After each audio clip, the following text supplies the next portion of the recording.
Daniel had always prided himself on being a man who noticed things. Small details, subtle shifts in tone, unspoken words between the lines, the way someone's eyes darted just before they told a lie. It was a skill that served him well in business, one that had made him one of the best in his field. But somehow, when it came to his own wife, Claire, he had missed it. It started with the late nights. At first, he hadn't thought much of it.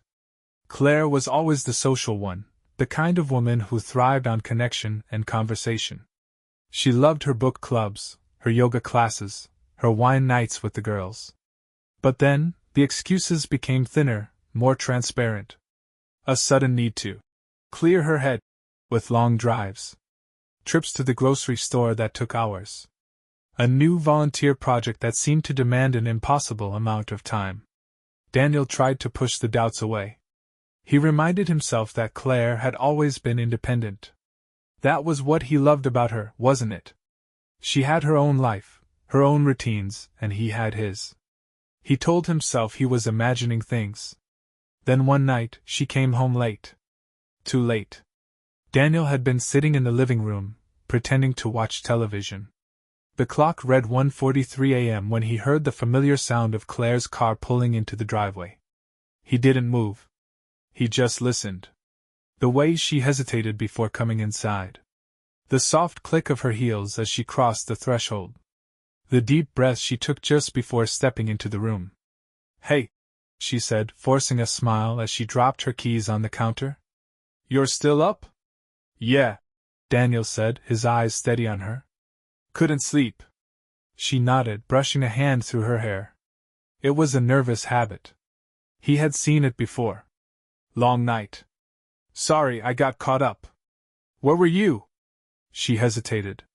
Just for a fraction of a second, but Daniel caught it. "Just out. Needed some air. Ended up driving around for a while." It was a lie. Daniel didn't push. Not yet. He just nodded and let her disappear upstairs, but that night, sleep didn't come for him. The uneasy feeling in his gut had solidified into something sharper, something undeniable. He needed to know.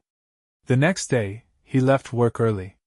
He told himself he wasn't going to do anything drastic, that he was just going to drive around, clear his own head. But when Claire left that evening, hair perfect, makeup flawless, dressed in a way that seemed too elegant for a night with the girls, something inside him clicked into place. He followed her. It wasn't hard. She wasn't being careful. If she had been worried about being caught, she would have been more discreet. That was what unnerved him the most. For nearly an hour, he trailed her through unfamiliar streets, his heart hammering in his chest. And then, she pulled into the driveway of a modest home in a neighborhood Daniel had never been to before. He watched as she stepped out of the car, smoothed her dress, and walked to the door. A moment later, it swung open, and a man stood there waiting. Daniel's breath caught in his throat. Because the man standing there, arms open wide, waiting to embrace Claire, looked exactly like him. Daniel climbed the steps to the front door, his pulse hammering in his ears. Every rational part of his brain screamed at him to stop, to think this through, to process the insanity of what was happening. But he couldn't. Not now. Not after what he had just seen. His wife. The man who looked exactly like him. The tears in her eyes. None of it made sense. Without hesitating, he rapped his knuckles against the wooden door. A few seconds later, it swung open. And there he was. The man standing in front of him was his exact replica. Not just similar, identical. Same jawline, same piercing green eyes, same streak of premature gray in his dark hair. For a long moment, neither of them spoke. Then the man exhaled slowly and ran a hand through his hair, like he had been expecting this moment for a long time. "Daniel," the man said, his voice eerily familiar. Daniel stiffened. His name sounded strange coming from this stranger's mouth. "Who the hell are you?" Daniel finally asked, his voice dangerously low. The man hesitated before stepping aside. "You should come in." Daniel didn't move. He wanted to demand answers right there, standing on the porch. But there was something in the man's eyes, something tired, something hollow, that gave him pause. Against his better judgment, he stepped inside. The house was modest but well kept. There were no signs of Claire anywhere. No jackets, no shoes by the door, nothing to suggest that this was a place she spent her nights. So if this wasn't an affair, what the hell was it? The man walked ahead of him into the small living room and sat down on the couch. Daniel remained standing, arms crossed, body rigid. "Start talking," Daniel ordered. The man nodded slowly. "My name is James," he exhaled, looking down at his hands. "James Whitaker." Daniel felt the name like a slap to the face. That was his mother's maiden name. James gave a sad smile, like he knew exactly what Daniel was thinking. "Yeah," he murmured. "I'm your brother." The room spun. Daniel gripped the back of a chair to steady himself. "That's not possible," he snapped. "I don't have a brother." James sighed. "I know that's what you were told. But it's not true." Daniel shook his head, struggling to wrap his mind around this. "Why would my parents—" "They didn't know," James interrupted softly. Our mother, she had twins. But something happened during the birth. I was sick. Really sick. The doctor said I wouldn't survive the week. Someone made a decision not to tell your parents about me. I was placed in foster care before they ever knew I existed." Daniel's heart pounded against his ribs. "That doesn't make sense," he muttered. "There would have been records proof." James gave a humorless chuckle. "You think hospitals didn't make mistakes back then? That adoption agencies didn't cover things up? Someone, whether it was the doctors or the social workers, decided it was easier to let your parents believe they had only one son." Daniel felt like the ground was crumbling beneath his feet. His entire life, his entire identity, had been built on a lie. He dragged a hand down his face. "And Claire?" he demanded. "What the hell does my wife have to do with this?" James's face darkened. "She found me." Daniel blinked. "What?" James nodded, his throat working as he swallowed. "A few months ago. She came looking for me." Daniel felt a fresh wave of anger rise in his chest. "And she didn't tell me?" "She thought she was protecting you," James said quietly. She didn't know how to tell you. When she found me, I was already dying." The words landed like a gut punch. "Dying?" Daniel's rage faltered. James sighed and rubbed his temples. "I have ALS. The doctors gave me less than a year." Daniel felt like he had been shoved underwater. His lungs burned, his brain screamed for air, but he couldn't move, couldn't think. James gave him a tired smile. "You and we had the same start, the same genetics. But you got lucky. I didn't." For a long time, Daniel said nothing. He couldn't. His mind was still reeling from the revelation that he had a twin brother who was dying. A brother his wife had found. And instead of telling him, she had kept it a secret. The realization hit him all at once. Claire had let him believe she was having an affair. She had let him think the worst.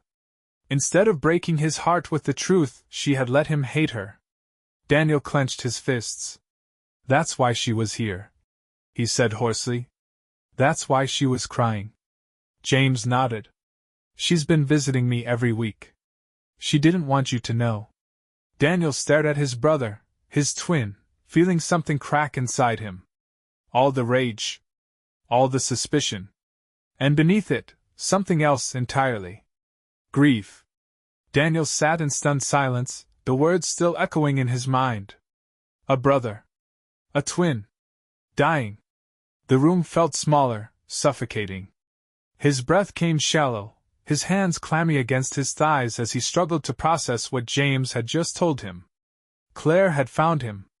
Claire had been visiting him. Claire had let Daniel believe she was cheating, rather than tell him the truth. A mix of emotions surged through him, anger, betrayal, confusion, sorrow, twisting inside his chest like a storm. "You should have told me," Daniel finally said, his voice quiet but sharp. James exhaled, his expression pained. She wanted to, he admitted. But I asked her not to. Daniel's head snapped up. What? James nodded. I was the one who told her to keep it from you. Daniel shot to his feet, heat rising in his face. And why the hell would you do that? James didn't flinch at the outburst. He simply looked up at Daniel with tired, knowing eyes. Because I didn't want you to watch me die. The words were a gut punch. Daniel's jaw tightened as he stared at the man who was his mirror image, the stranger who had his face, his voice, his damned DNA, but a fate entirely different from his own. You don't get to make that decision for me, Daniel said, his voice cold with barely contained emotion. You don't get to rob me of the chance to know my own brother, even if it's only for a short time. James gave a small, regretful smile. I thought I was sparing you. Daniel let out a bitter laugh, running a hand through his hair. By letting me think my wife was screwing another man? James sighed, shifting uncomfortably on the couch. That wasn't the plan. She only came to visit me in secret because she didn't know how else to do it. She knew you. Knew how you'd react. And she was right, wasn't she? Daniel wanted to argue, but the truth hung between them, undeniable. Claire had known him too well. I would have fought her on it. He admitted, more to himself than to James. I would have demanded answers. I would have. He exhaled sharply, shaking his head. Damn it. James chuckled, though it was hollow. You would have barged in here like you did tonight, and lost your damn mind, which is exactly what I was trying to avoid. Daniel looked away, his gaze landing on the window, where just hours ago he had crouched outside like some jealous, betrayed husband. He felt sick with himself. I spent the last 2 nights convinced she was having an affair. He muttered. I followed her. He clenched his fists. I hated her. James's expression softened. Then maybe you should go home and fix that. Daniel swallowed the lump in his throat. What about you? James smiled, but there was something unbearably sad about it. You don't need to worry about me. I've made my peace with this. Daniel shook his head. I just found out you exist, and I'm supposed to be okay with losing you in the same breath? James shrugged. You don't have a choice. The words landed heavily. Daniel sat back down, rubbing his temples.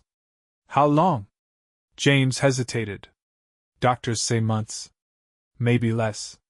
The walls seemed to close in around Daniel again. The weight of the revelation pressed down on him, threatening to suffocate him. His brother. His twin. The one thing he never knew he was missing, and now he had to say goodbye before he even had a chance to say hello. That's not enough time, Daniel whispered. James's smile was sad. It never is. A heavy silence settled between them. Daniel exhaled slowly, rubbing a hand over his face. I need to talk to Claire. James nodded. Yeah. You do. Daniel stood, his legs feeling unsteady. He turned toward the door but hesitated, glancing back at James. We're not done, Daniel said firmly. I don't care how much time you think we have left. I'm not wasting it. James's lips twitched into a small, grateful smile. I'd like that. With that, Daniel stepped out of the house, his mind spinning. The ride home felt both impossibly long and far too short. When he pulled into the driveway, Claire's car was already there. His heart pounded as he stepped inside. Claire was sitting at the kitchen table, a half-empty glass of wine in front of her, staring at nothing. She didn't look up when he walked in. You know, she murmured, swirling the wine in her glass. I always knew this day would come. That you'd find out. Daniel set his keys down on the counter, his stomach twisting at the raw exhaustion in her voice. You let me think you were cheating on me, he said quietly. Claire finally looked at him, her eyes rimmed red. I know. Why? She let out a soft, humorless laugh. Because it was easier than telling you the truth. Because I knew you'd be angry. Because I was afraid you wouldn't understand. Daniel clenched his jaw. You thought I'd rather believe you were unfaithful than know I had a brother? Claire's eyes filled with fresh tears. I thought it would break you, she whispered. I thought losing him would destroy you, and I wanted to take that burden myself. Daniel ran a hand through his hair, exhaling sharply. Claire, you don't get to make that choice for me. I know, she admitted, her voice cracking. I know. But God, Daniel, I've been watching him die for months, and She pressed a hand to her mouth, shaking her head. I just wanted to protect you. Daniel's anger wavered. His wife, his fiercely independent, strong-willed wife, had taken all of this on her own shoulders, carrying the grief, the pain, the helplessness, because she had wanted to spare him. He sighed, rubbing his hands over his face. We should have gone through this together. Claire let out a small, shuddering breath. I know, she whispered. I just didn't know how. Daniel sat down across from her. For the first time in days, he wasn't filled with rage. He wasn't drowning in suspicion. Now there was only grief. And the overwhelming, gut-wrenching realization of how much time he had already wasted. He reached for Claire's hand. She flinched at first, then hesitantly intertwined her fingers with his. We can't waste another second, he murmured. Claire nodded, tears slipping silently down her cheeks. And for the first time in weeks, they sat together in silence, not as a husband and wife shattered by suspicion, but as two people holding on to each other as they braced for the inevitable storm ahead. The house was quiet. Not the kind of comfortable silence that used to fill their home after long days, but a fragile, unspoken truce hanging between them. Daniel and Claire sat at the kitchen table, their hands still loosely entwined, either speaking. The weight of what had been revealed still pressed against Daniel's chest, making it hard to breathe. He had spent days, weeks, thinking the worst of Claire, convinced she had betrayed him. And in a way, she had. But not in the way he had imagined. His brother. His twin brother. Dying. Daniel exhaled, rubbing a hand over his face. How long have you known?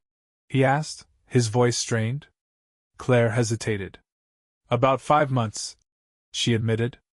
I found out by accident. I wasn't looking for him, Daniel. I swear. He studied her face. The dark circles under her eyes. The exhaustion in her posture. She had been carrying this burden alone, thinking she was doing it for his sake. How? She swallowed hard, looking down at the table. I was at a charity event with some of the girls. One of the speakers was talking about the foster system, about kids who never got adopted. They shared a story about a man with ALS, a man looking for answers before he died. He was searching for family. She looked up at him then, her voice breaking. His name was James Whitaker. And he had your face. Daniel's stomach clenched. He tried to picture it, Claire sitting in a crowded event, laughing with her friends, sipping wine, only to see a ghost of her husband standing at the podium, a stranger who looked exactly like him. What did you do? He asked. Claire exhaled slowly. I waited until after the event. I found him. We talked. And as soon as he told me his story, I knew it was true. Daniel's throat tightened. 5 months. 5 months of secret meetings. Of his wife grieving for a man he hadn't even known existed.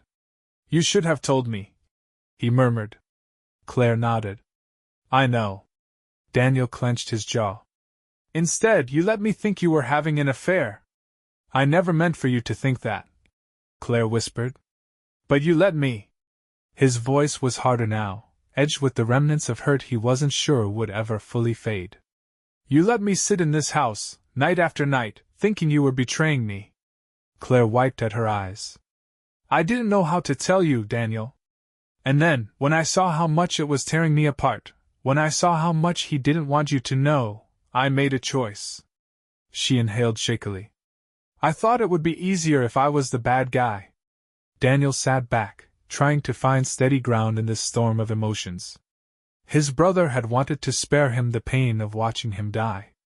Claire had wanted to shield him from the heartbreak. And in doing so, they had left him drowning in suspicion and anger.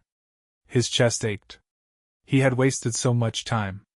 Daniel exhaled sharply and stood up. Claire flinched slightly, as if she expected him to lash out, but he didn't. He just ran a hand through his hair, trying to clear his thoughts. "I need to see him," he said. Claire nodded, relief flashing across her face. "I'll take you to him tomorrow." Daniel shook his head. "No. Tonight." Her eyebrows lifted in surprise. "It's late, Daniel. He's probably resting." "I don't care," Daniel cut in, his voice firm. "I've already lost 38 years with him. I'm not wasting another night." Claire nodded, grabbing her keys. "Then let's go." The drive was quiet. Daniel sat in the passenger seat, staring out the window, trying to prepare himself for what came next. But how did you prepare to meet a dying twin brother you had never known? Claire pulled up to James's house, the same house Daniel had sat outside of the night before, consumed by rage. Only now, the rage was gone. Now, there was only regret. As they stepped up to the front door, Claire knocked gently. A few moments later, the door creaked open. James stood there, looking weaker than before. He had clearly been sleeping, his face drawn with exhaustion. But when he saw Daniel, his lips curved into a small, knowing smile. "I figured you'd come back," he murmured. Daniel swallowed hard. "I had to." James nodded, stepping aside. "Come in, brother." The word hit Daniel square in the chest. Brother. It was real now. This wasn't some fever dream, some bizarre coincidence. He had a brother. And time was running out. Daniel stepped inside, not knowing what the night would bring, only knowing he wasn't walking away again. The door closed behind Daniel with a quiet click, sealing him inside a house that felt both unfamiliar and eerily personal. The air was thick with the scent of old books, faint medication, and something else, something Daniel couldn't quite place. It smelled temporary. As if the house itself knew its owner wouldn't be here much longer. James gestured toward the living room, where a worn couch sat opposite a cluttered coffee table. A half-empty glass of water rested on top, next to an open book with dog-eared pages. "Have a seat," James said, his voice hoarse from exhaustion. Daniel hesitated before lowering himself onto the couch, his hands clasped tightly between his knees. Claire lingered near the doorway, uncertain if she should stay or leave. James offered her a tired smile. "You can go, Claire. Let us have this one." She nodded, squeezing Daniel's shoulder gently before stepping outside, shutting the door behind her. Now, it was just the two of them. Two brothers. Two lives lived separately. Two timelines that had only just collided. James let out a slow breath as he sat across from Daniel, his frail body sinking into the chair. His movements were careful, deliberate, as if every motion carried weight. "So," he murmured, studying Daniel with an unreadable expression. "Where do we start?" Daniel swallowed, his mind blank. He had spent so much time chasing the truth, drowning in his own paranoia, that he hadn't thought about what would happen once he got here. What do you even say to a twin you never knew existed? "I don't know," Daniel admitted. James chuckled, shaking his head. "Yeah. Me either."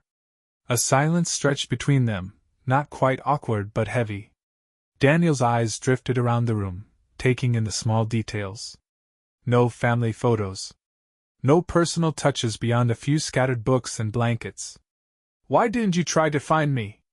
Daniel finally asked, breaking the quiet. James sighed, rubbing a hand over his face.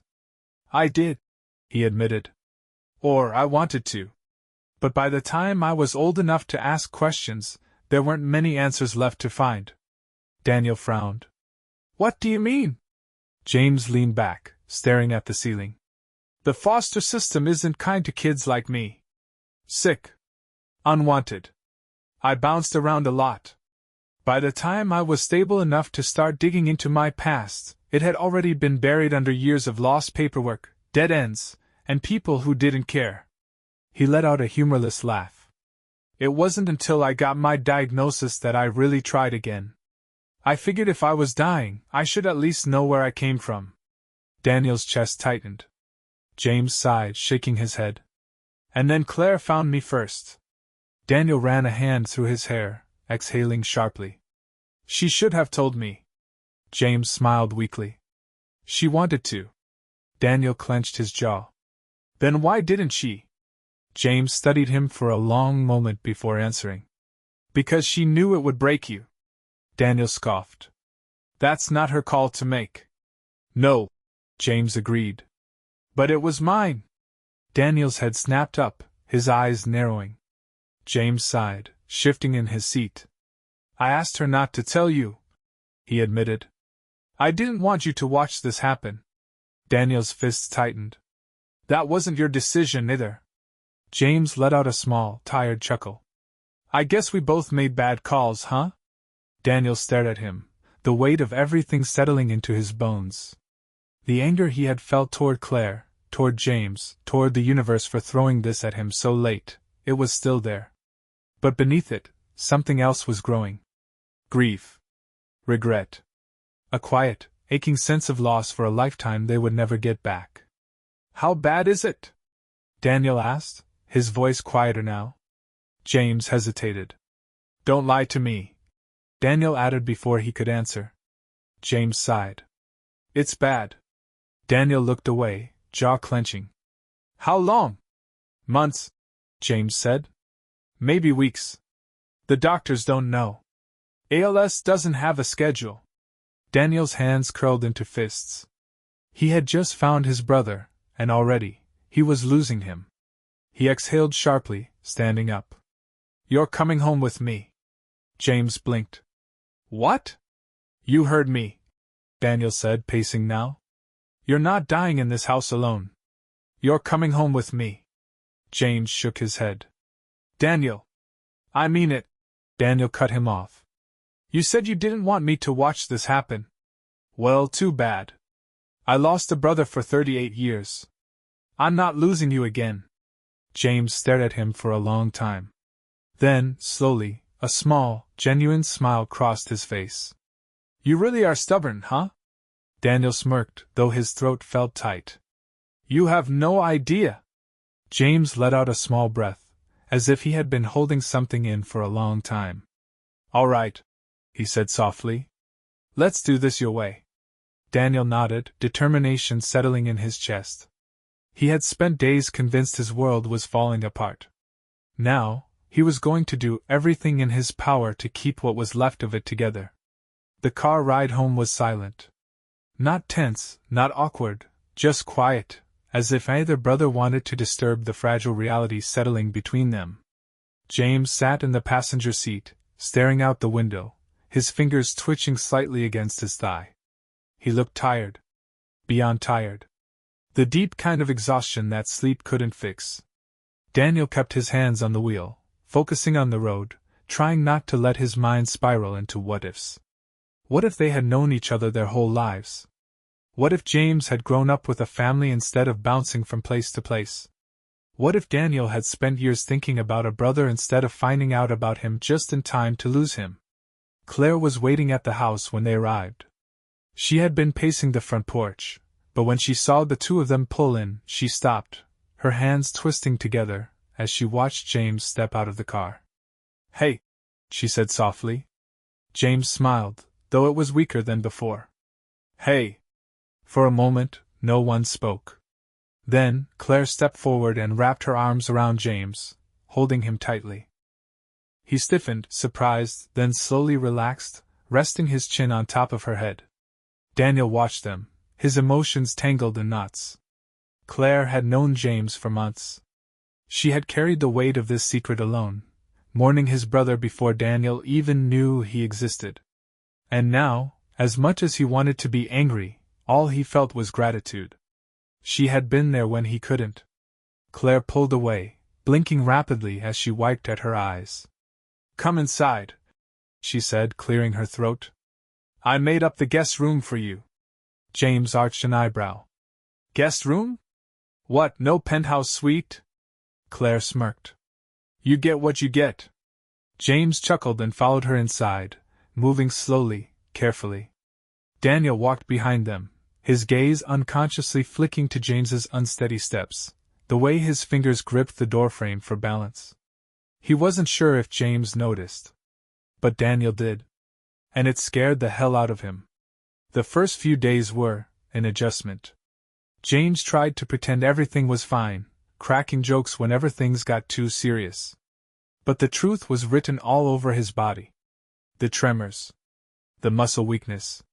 The way he struggled to do things that should have been simple. Daniel pretended not to notice. He let James have his pride, let him keep his jokes and sarcasm, even when it was obvious he was losing weight, losing strength, losing time. But Claire noticed too.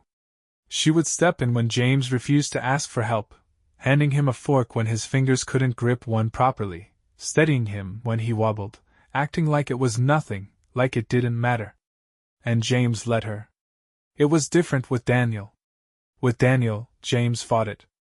"You're hovering," James grumbled one morning, struggling to button his shirt. Daniel stood in the doorway, arms crossed. "I'm not hovering." James shot him a look. "You're literally watching me like I'm gonna drop dead at any second." Daniel stiffened. James sighed, his expression softening. "I'm not dead yet, you know." Daniel forced out a breath. "I know." James smirked. "Good. Now, if you're gonna hover, at least make yourself useful and button this damn thing for me." Daniel rolled his eyes but stepped forward, reaching out with steady hands. It was such a small thing, helping his brother with a shirt. Something that wouldn't have meant anything if they had grown up together. But now, it meant everything. Days blurred into weeks. James had good moments and bad ones. Some days, he was sharp and energetic, cracking jokes at dinner and arguing over whether Daniel had the worst taste in music. Other days, he could barely sit up. Daniel learned to read the signs. He learned the quiet ways James tried to hide the pain, the way he bit the inside of his cheek when he was struggling, the way he used humor to deflect when his body betrayed him. Daniel hated it. Not James. Not his sarcasm, his stubbornness, his quick wit. He hated this. The disease. The time it had stolen from them before they had even met. The time it was still taking now. One night, Daniel found James outside on the porch, wrapped in a thick blanket despite the warm night air. His fingers twitched in his lap, his body betraying him again. Daniel sat down beside him, handing him a beer. James huffed a laugh, taking it. "You really think I need alcohol in my system right now?" Daniel smirked. "What, you worried about your health?"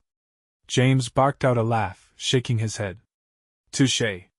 They sat in comfortable silence for a while, sipping their drinks, listening to the night sounds.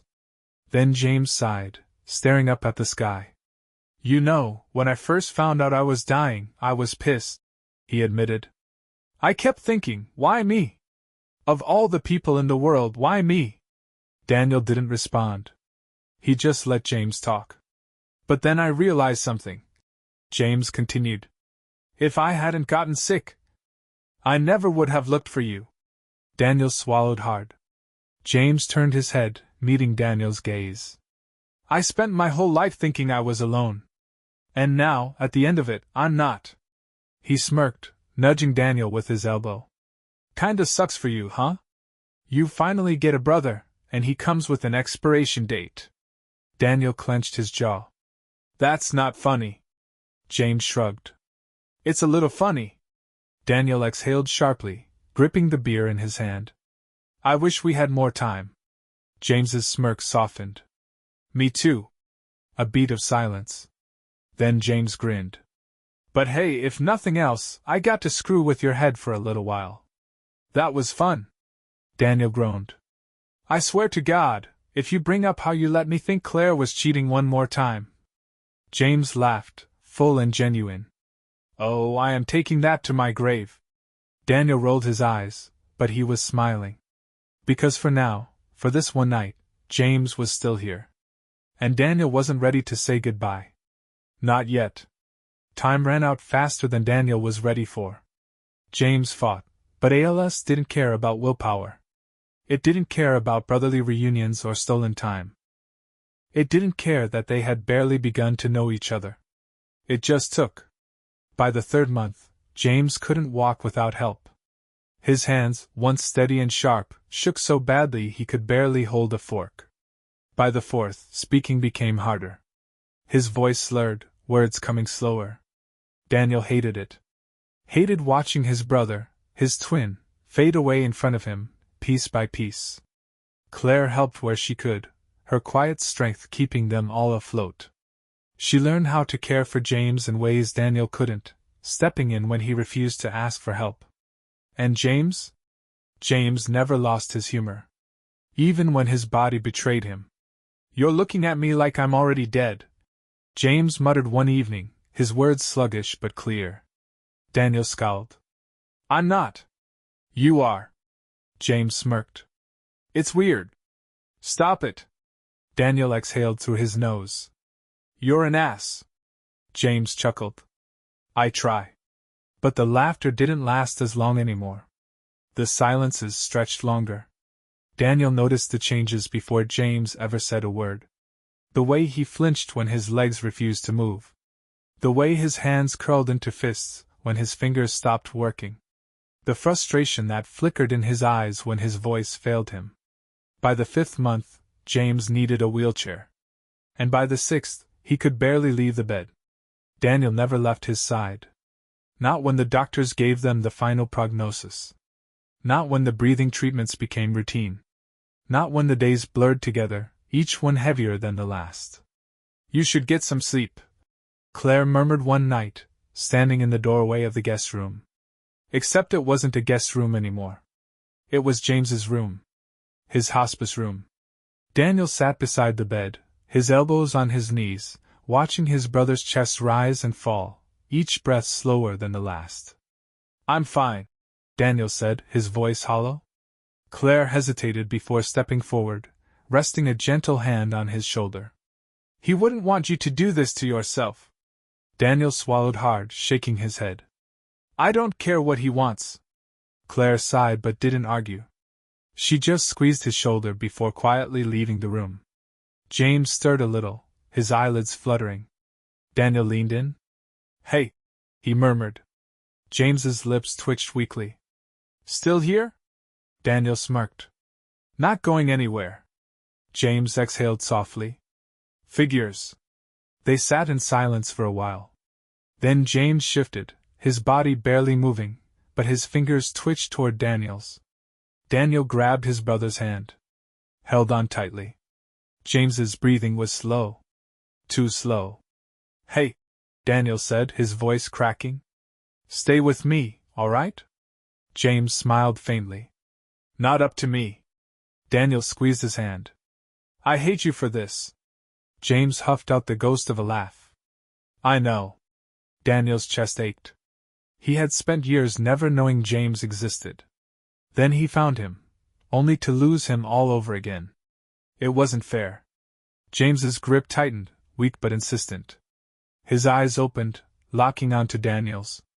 "You're gonna be okay," James murmured. Daniel shook his head. "I don't know how to do this without you." James smiled.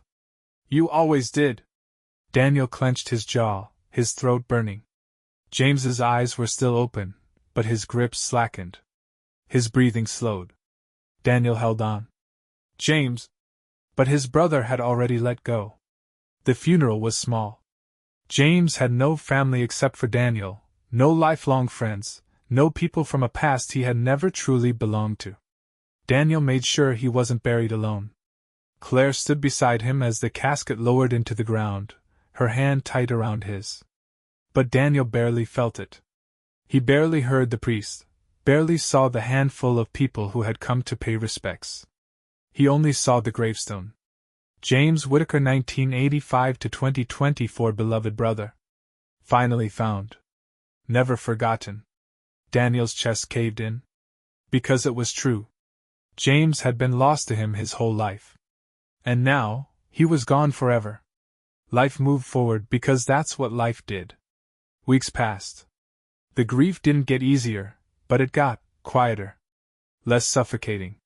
One afternoon, Daniel sat on the porch, staring out at the yard, feeling the weight of everything settle into his bones.